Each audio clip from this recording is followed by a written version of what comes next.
Nahuli ang pansit. Hala, natulog na yung adobo. Pasensya, manta makawin. Ang ganda po, nandun ang sarap ng luto nyo. Hindi na ako makataya.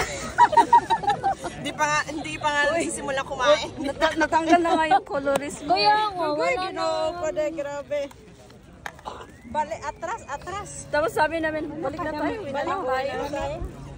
Ha? Nag-bake si Thomas ng apple cake. Magagawa dyan. I mean, sabaw. Sabi niya, Lahat halos magagawa mo. Noon ang hindi kulang. pakainin mo na si Ate Maggie kasi tatatlong beses na naman yan kakain. Sa pag bumababa ako. Pag nag-ano ako, pag naglalaba. Hindi, ko yun siya, maiusin. nakawala, hindi natanggal ko yung mga sinasabi na. Pag tulog yun, nilalagay ko lang sa wagon. Sama-sama ko. Kasi siyempre hindi natin alam, nasa apartment kayo. Baka mamaya.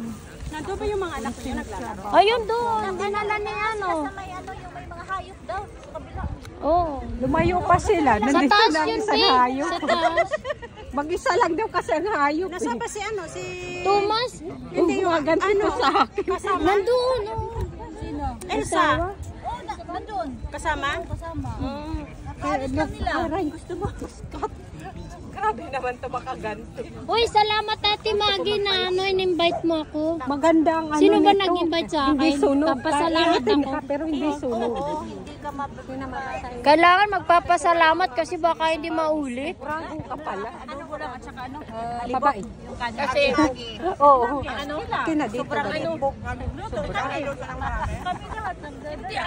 Kanya-kanyang dala. Hawakan lang ano.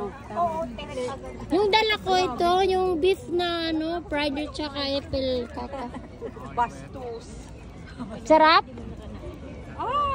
Sinong bastos? Wala na. Ito, lumalabas ng lawa. Magapahid-pahid na sila oh. oo nga eh. Meron ako. Mars, nabigla kami sa'yo.